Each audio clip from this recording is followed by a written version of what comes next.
Didik TV KPM. Okay, thank you, Hanif.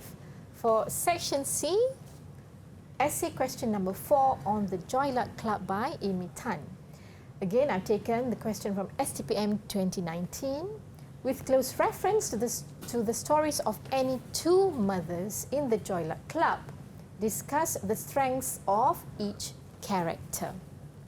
Okay, so again, we begin the essay with an introduction or the context. First, what you need to do is to identify the stories of any two mothers in the Joy Luck Club. All right? And after you've identified the two mothers, you discuss the strengths of each character, because the intent here is to discuss the strength of character of two mothers based on their stories. Okay? So, for this type of question, you must name the two mothers and also the names of the stories in your answer. Okay? If you know the novel well, you will know there are 4 mothers. Alright, so that's why we require only 2. So, for the body of your essay, in order to answer this type of question, you can discuss any two of the following mothers. Alright, the first mother is Su Yuan Wu, and then what you do is you retell the story of her story. But in order for you to get higher marks, you need to focus on the strength of her character in the story. Because if you know the novel well, you will know the plot revolves around them and their relationship with their own daughters. You can include the strength of their character with regards to the relationship of your daughters, but do not go beyond the mothers and focus on the daughters, because we do not need stories on the daughters, remember, but on the strength of character of the mother. So if you look at here, her name is Su Yuan, and it says here she was the one who set up the Joy Luck Club, and her daughter Jing Mei was given the task to find stories of her lost babies back in China. Here also you focus on her strength of character in leaving her hometown in Guilin to escape the Japanese. And then she lost her 2 twin babies. So it's more of answering the question with regards to the stories. Not to retell the plot, but to focus on the strength of her character. How is she a strong character? Now, the second mother is actually An Mei Shu, okay? And here you know that she also migrated to America, but she had a very tragic life before. She was not allowed to meet her mother, who went on to become the 4th wife of a very rich man. An Mei was raised by her grandmother, Popo, and then she, however, learned to respect and love her mother when she saw and she understood the sacrifice that her mother had made for the family. Right? So, although she did not grow up with her mother per se and grew up with Popo, that is her strength of character, because she is able to teach her daughter, who experienced many problems when they actually settled in America. So again, focusing on her strong character or strength of character. The third mother is Lindo Zhong. Lindo here, in her story, she went through an arranged marriage at a very young age before migrating to America. Coming from a poor family and married into a rich family, unfortunately her husband mistreated her. Yeah? So, although her husband had no interest in her or in consummating the marriage, as usual, she was blamed for not producing a grandson for the family.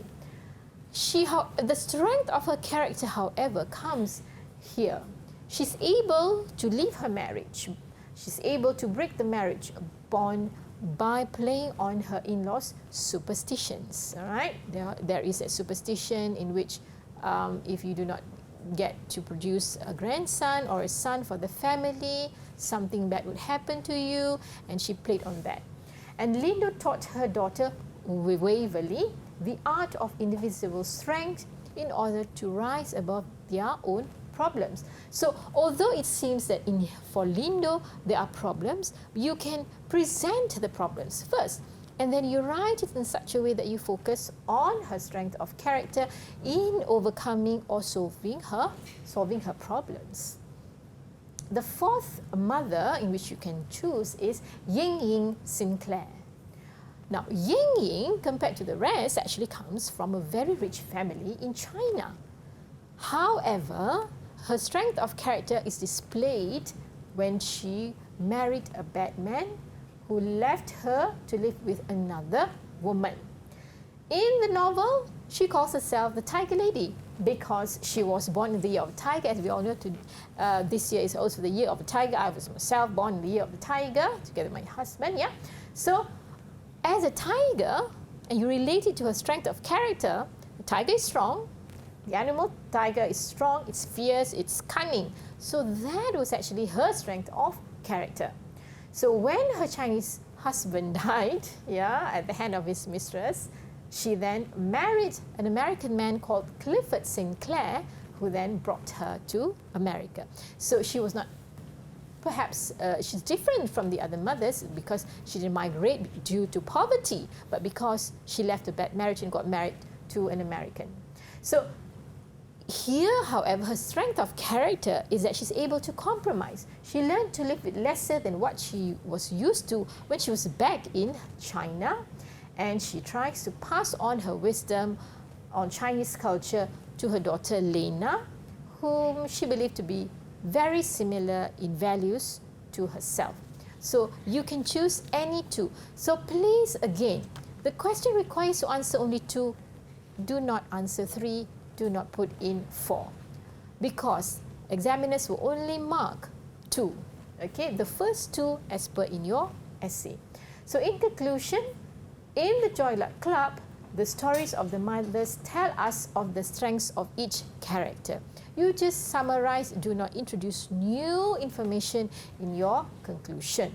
Remember, like before in section B, you must know the novel well, support with appropriate examples from the novel, and then don't try to spot your questions, okay? So common mistakes in which most students won't be able to score an A or a B, but maybe get a C. So to get an A, for all sections, you must study both texts, right? Know both of them thoroughly. Some students make the mistake of not reading the question carefully. They answer what they know. They do not think, they do not plan before they write the answer. They do not provide evidence or the most appropriate examples from the novel. Their arguments are not logical, it's confusing, the reasoning is off tangent, as we call it, and more importantly, the most common mistake is padding. Include unnecessary information. We do not ask you about the plot, all of a sudden the plot of the story, etc., etc. You then include the theme of the story, etc., etc. No. Go straight to answering the question. And bad time management, some students, they do not know the format. They think that they have to answer all 4, but actually they need to answer only 3. So, the difference here also, which I need to share with you, is on quotation, paraphrase, and summary. Quotation is required, is a must for you in order to score for section A, which is critical appreciation. Original text word for word with quotation marks. You paraphrase or you summarize for section B and C. You do not need to put in direct quotation. You put a section of a text using your own words. You change the phrase of the original text, but you keep the original meaning of the text or the novel. And when you summarize, also you state the main ideas and findings of the novels into your own words by presenting a general overview, normally much more shorter. Remember, this one is for section A, this is section B and C, B and C. Okay? So my final words of advice is, firstly, read the question. Think carefully what the question is actually asking for. Filter the information, meaning Don't include information on plot or imagery or theme unless it is directly relevant to the question. Structure your essay logically, introduction leading to the body of the essay, leading to conclusion, and show how your ideas are connected by using linking words and transitions to move from one point to another so that it's a smooth flow of your essay. For example, using firstly or my second point, next I move on, finally. So all the best to our candidates, STPM Literature in English 920/3 2021, and I'd like to end this with a poem. When a task has just begun, never leave it till it's done. Be the labour big or small, do it well or not at all. Didik TV KPM